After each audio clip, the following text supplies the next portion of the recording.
America में हुई एक स्टडी के मुताबिक 42 डेज रिड्यूस किए जा सकते हैं ग्रोसरी इंडस्ट्री के सप्लाई चेन से, जो कि करीब करीब $30 बिलियन को कैश में कन्वर्ट कर देगा।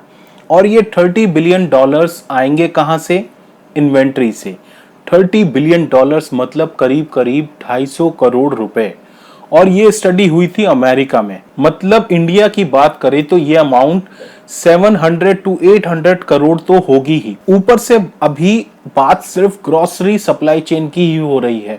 फैशन, एपरल, इलेक्ट्रॉनिक्स और ऐसी और भी इंडस्ट्रीज जहां एक्स्ट्रा इन्वेंट्री को कैश में कन्वर्ट किया जा सकता है।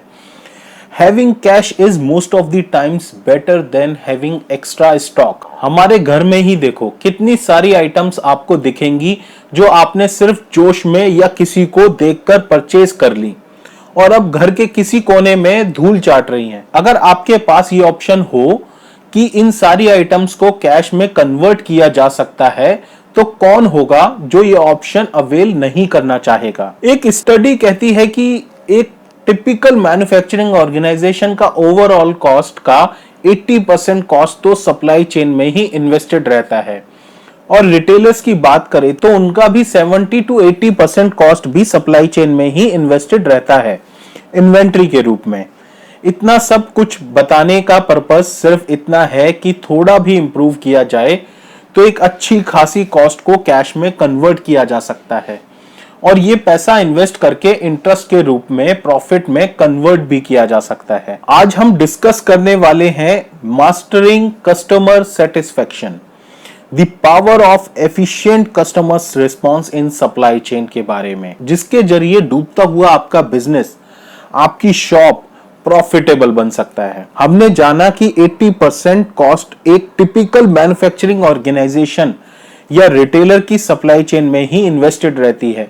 जब मैं कहता हूं कि सप्लाई चेन में इन्वेस्टेड रहती है, इसका मतलब क्या होता है? इसका मतलब ऑर्गेनाइजेशन की इन्वेंट्री, जिसको हम स्टॉक भी बोलते हैं, रिसोर्सेज, इंफ्रास्ट्रक्चर एटसेट्रा। अगर आपका एस्टिमेशन सही नहीं है, मैनेजमेंट सही नहीं है, पॉसिबिलिटी है कि आपके एक्सपेंसेस भी मिसमैनेज्ड होंगे। ऐसा भी हो सकता है कि कभी स्टॉक एक्सेस क्वांटिटी में होगा और कभी आउट ऑफ स्टॉक होने की चांसेस होंगे। और जब स्टॉक मिसमैनेज्ड होगा, ऐसे में उसके लिए रिसोर्सेज एंड इंफ्रास्ट्रक्चर भी मिसमैनेज्ड होगा, जिसका सीधा असर ऑर्गेनाइजेशन की कॉस्ट पर पड़ता है। कैसे? सपोज एक मैन्युफैक्चरिंग ऑर्गेनाइजेशन है जो सीलिंग फैन प्रोड्यूस करती है।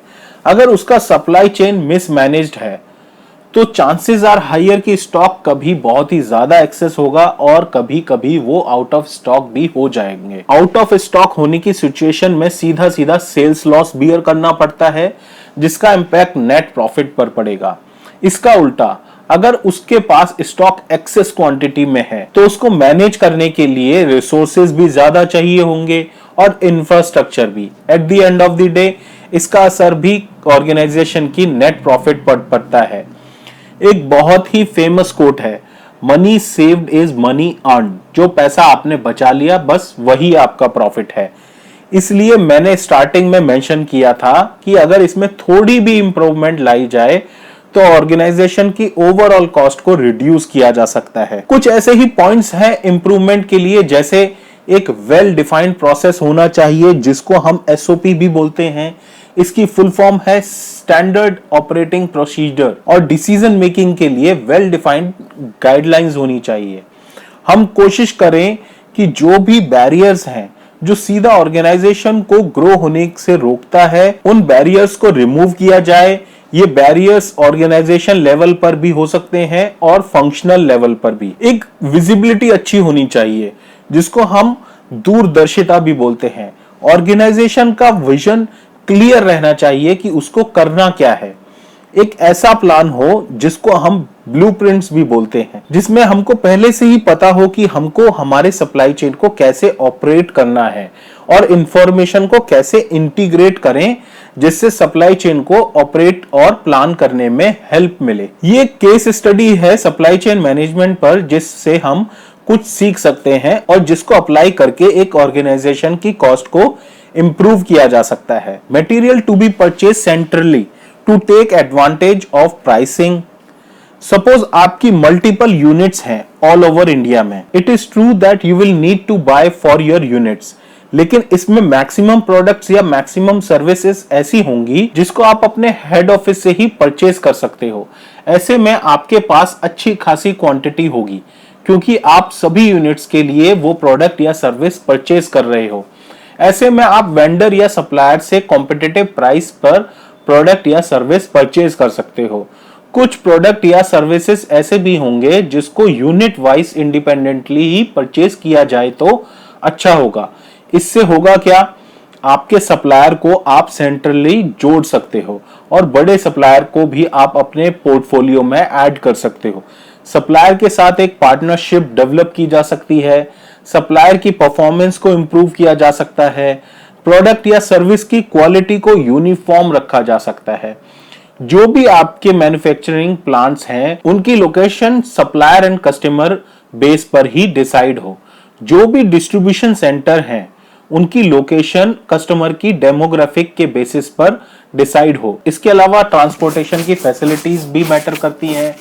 डिस्ट्रीब्यूशन सेंटर सेल्फ ओन्ड भी हो सकता है और 3PL बेसिस पर भी हो सकते हैं।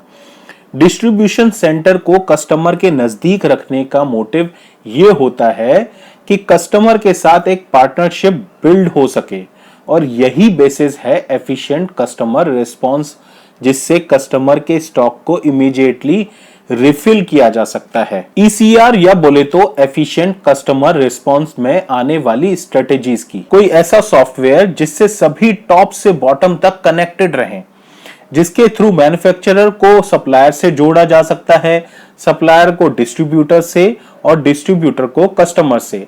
भाई डेटा सबसे इंपॉर्टेंट फैक्टर है आज के टाइम में।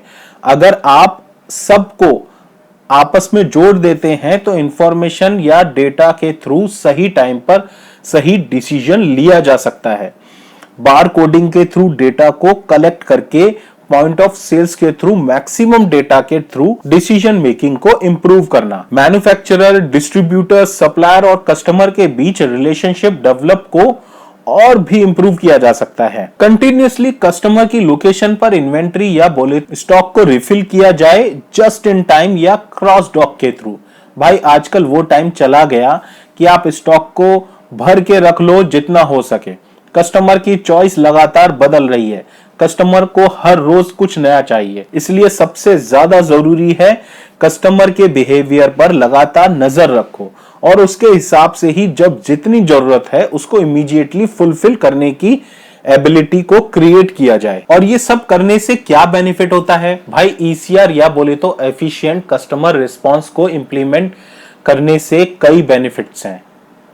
कस्टमर सेटिस्फेक्शन को इंप्रूव किया जा सकता है, कस्टमर के डेटाबेस को कैप्चर करके और उनके परचेजिंग पैटर्न के बिहेवियर को एनालाइज किया जा सकता है। जैसे कोई पर्टिकुलर कस्टमर कौन सा प्रोडक्ट परचेज करना पसंद करता है, कितनी क्वांटिटी में परचेज करते हैं और इस सब के बेसिस पर ही कस्टमर को ऑफर या डिस्काउंट्स ऑफर किए जा सकते हैं। अब इस डेटाबेस से होगा क्या भाई, सिंपल, इस डेटाबेस के थ्रू डिमांड को फोरकास्ट करके बेटर कस्टमर सर्विस को अचीव किया जा सकता है, जिससे फ्यूचर में स्टॉक आउट जैसी सिचुएशन क्रिएट नहीं होगी। कस्टमर को अपनी ऐप के थ्रू न्यू प्रोडक्ट के अराइवल के बारे में इंफॉर्मेशन दी जा सकती है। भाई ये जोमेटो, अमेजॉन, ब्लिंकिट, ये कैसे इतने बड़े प्लेयर्स बनते जा रहे हैं। इन्होंने कस्टमर को डायरेक्ट मैन्युफैक्चरर तक जोड़ा हुआ है। कैसे, जब आप कुछ परचेज करते हो अमेजॉन पर, ये इंफॉर्मेशन अमेजॉन से होते हुए सप्लायर तक पहुंच जाती है और कुछ केसेस में तो सप्लायर ही मैन्युफैक्चरर होते हैं। ऐसे में मैन्युफैक्चरर अपने स्टॉक को इंप्रूव कर सकते हैं और उनको मैक्सिमम इन्वेंट्री कैरी करने की जरूरत नहीं पड़ती, जिससे सभी विन विन सिचुएशन में रहते हैं। और इस सब से हो क्या रहा है, क्यों कर रहे हैं सब ऐसे? इन्वेंट्री तो एक रीजन है जिसको सभी ऑर्गेनाइजेशन रिड्यूस करने की कोशिश में लगे हुए हैं ताकि ओवरऑल कॉस्ट को रिड्यूस किया जा सके और मैक्सिमम फंड्स वेयरहाउस में ना होकर बैंक में रहें। कोविड ने सब कुछ सिखा दिया है कि at the end of the day you need money and your dear ones with you. Same is with your business. जिन भी ऑर्गेनाइजेशन का कैश फ्लो पॉजिटिव में था वो सरवाइव कर गई, बाकी में से कई को ताला लगाना पड़ा। भाई सीधी सी बात है, customer is supreme in overall economy and supply chain, इसलिए उसको एफिशिएंटली रिस्पॉन्ड करना आजकल मैंडेटरी सा हो गया है। अगर आप नहीं करोगे तो फिर घर बैठो और कोई दूसरा काम करो। तो ये था हमारा आज का टॉपिक, जिसमें हमने ये जाना कि ईसीआर क्या है, इसकी क्या जरूरत है और इसको अचीव करने के क्या बेनिफिट्स हैं। Thanks for your time. मिलेंगे फिर एक न्यू टॉपिक के साथ, तब तक धन्यवाद, शुक्रिया।